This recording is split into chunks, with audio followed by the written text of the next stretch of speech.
All right, so welcome to Live Coding Rust. It's been a little bit of time since I was doing live streaming, but I'm going to do this every Monday again, just really briefly.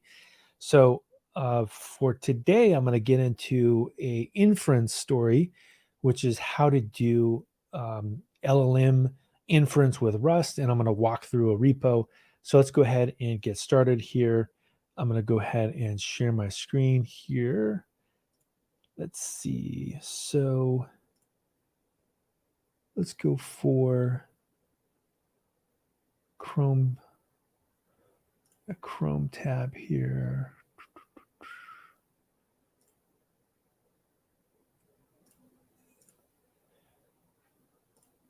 Give me 1 second. I gotta change this.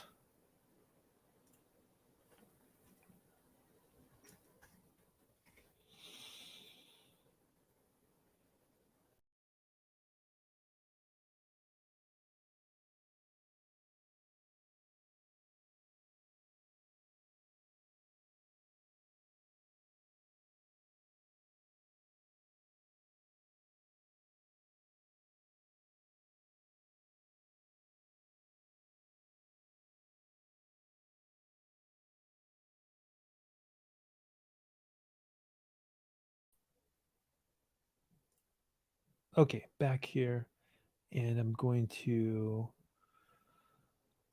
share this window. Perfect. There we go. Looks good. And I'm gonna zoom it a little bit to make it a little bit bigger.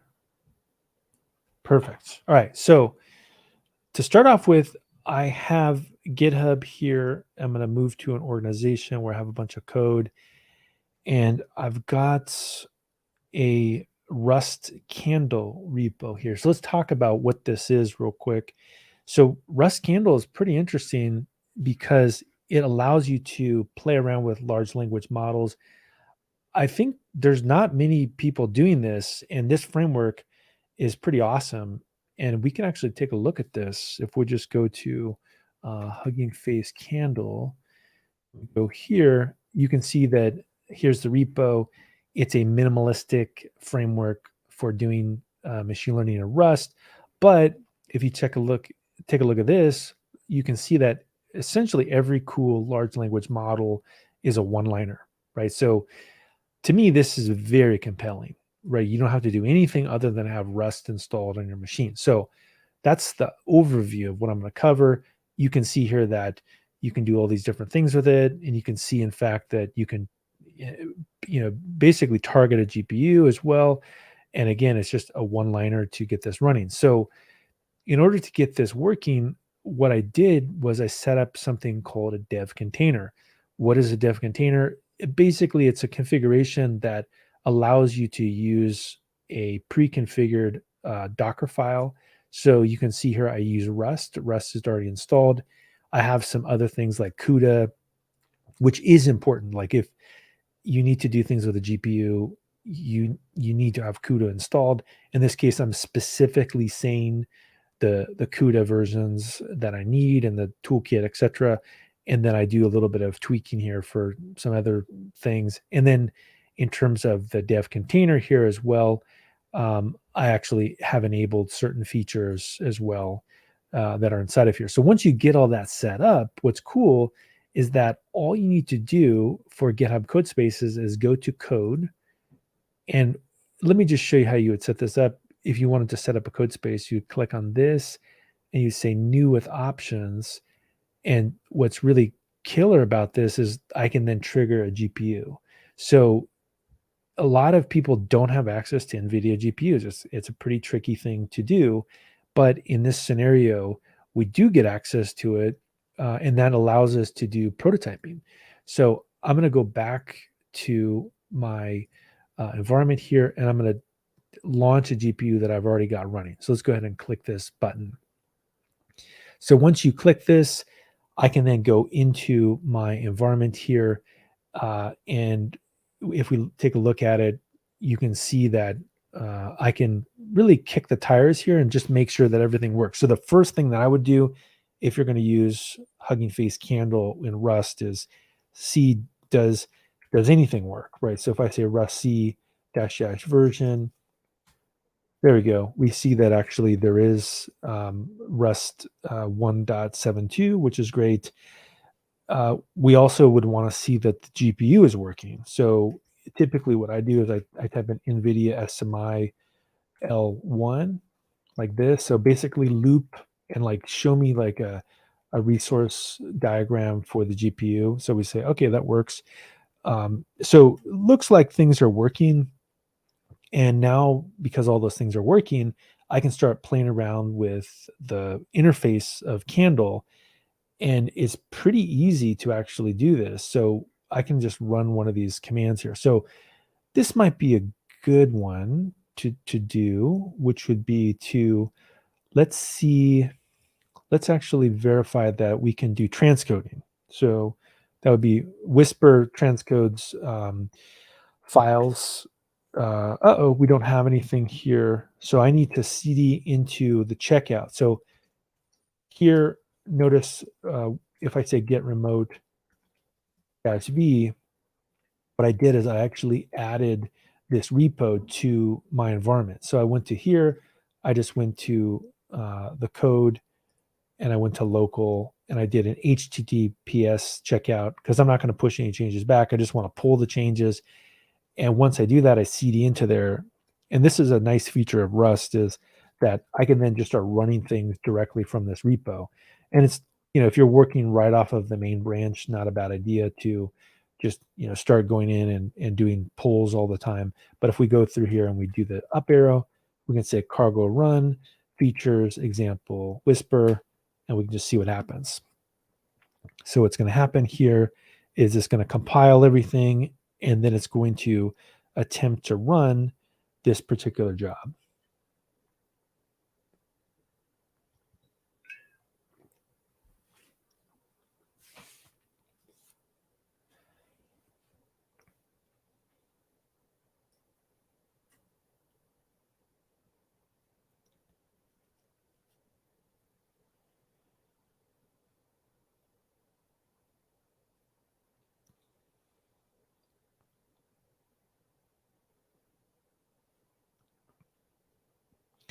And we could even see like what's happening when it's building. If I open up another terminal here, which we can do by going here, open up another terminal, and we could even put it up there. And then I could say HTOP, for example, and you can see that this is a 6-core machine, and it's essentially pegging all of the 6 cores to compile. It's not using a lot of memory, but it is using all of the cores to compile, which is nice.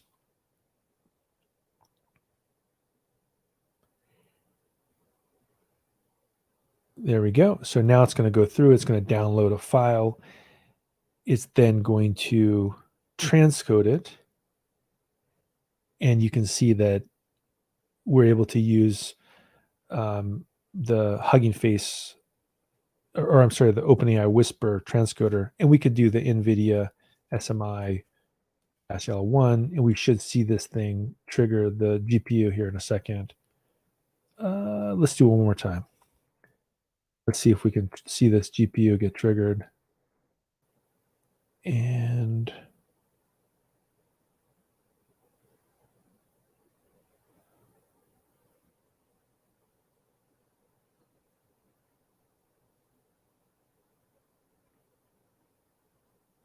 it may have been so fast that it wasn't even, didn't even show it being used. Now, one thing I'll also point out here is that there's CUDA, which is the kind of the base level SDK for the GPU, but there's also I don't know how you pronounce it, but I think it's called CUDIN or CUDA-NN. So this is the version that's optimized for neural networks. So this is probably the one you should use if you have access to it. And if we do that feature, there's some kind of a problem here with this particular driver that I ran into. and it might be like a setup issue. So what I've done in the past here is make sure that I have everything set up here. So let's take a look at the bash RC. And look at that in there. Cat bash RC. Looks like this probably is working, but maybe I need to source it or something. Source.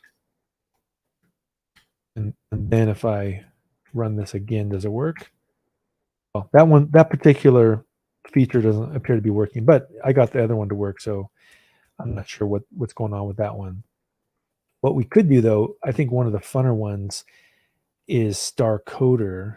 Let's go ahead and take a look at that one. I think I have an example here. So if we do this, for example, let's go ahead and add two numbers together. And let's try that out. So Star Coder is essentially like an open source GitHub Copilot. So what's really cool about this is that you could actually use this with, again, like a GPU instance, and actually ask it for programming suggestions or whatever it is you're trying to do, without needing to use some commercial service. You could use an open source uh, coding assistant. Now, while this thing's compiling here, let me just show you what this actually is. And if we go to Star Coder, I'm using the 1 billion parameter one, which is right here. And you can see here, this is big code Star Coder, and you can play around with it here. I think this might be GPU, or it says, yeah, CPU. So that's not going to be very fast. But this is a smaller version of the big code project. There's also the Star Coder base, and that one is using a GPU, and it's got a 15.5 billion parameter model trained on 80 programming languages. So again, the idea here is that you can actually play with that kind of stuff right in your GPU enabled code spaces environment, which is pretty cool. You don't have to call any other service. It's just running right here locally. So let's go ahead and I guess I can keep this thing running here. We can even split it, and I guess I could even open up another terminal potentially and throw that right there. And then we could do htop. So we could see the memory CPU, and we have the GPU. That's probably a good fit to see everything going on at the same time. And now it's building it, and we're invoking it. So you should see this GPU utilization start to get hit now. Yep, there we go. So we're hitting the GPU, which is great.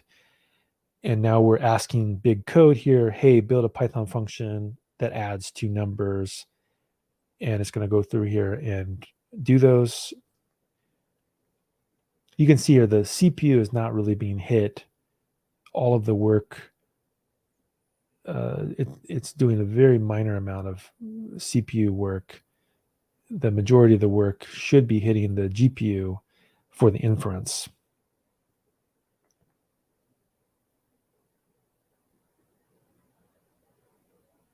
So you have to be patient when you work with large language models, because this is kind of new stuff, but that is pretty cool, right? So you didn't have to pay for a commercial service. There we go. We got inference here. Now, the other thing that we can do is we can just now start making new suggestions. Like, how about a Rust function that adds two numbers, right? So let's try that out. So Rust function adds two numbers, and it's going to invoke it. And again, hopefully we should see this GPU being triggered here.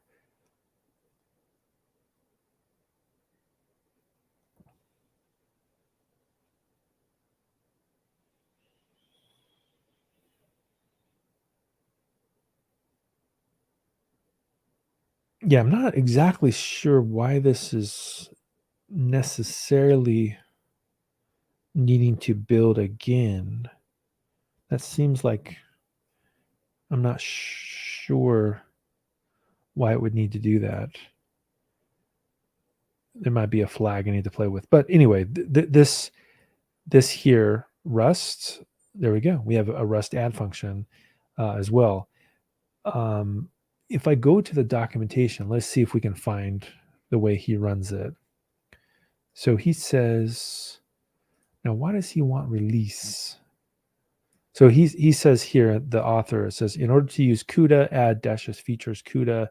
If you have CUDA in installed for even more speed up. So I thought I did have that installed. So let's see if I can run that. Let's try one more time. And let's see if CUDA in works. CUDA in. Now, so I think I'm not exporting the library correct. I've installed it successfully in the past, but I don't know why that's not working. If I say source setup, or if I just run this, maybe see if this fixes it.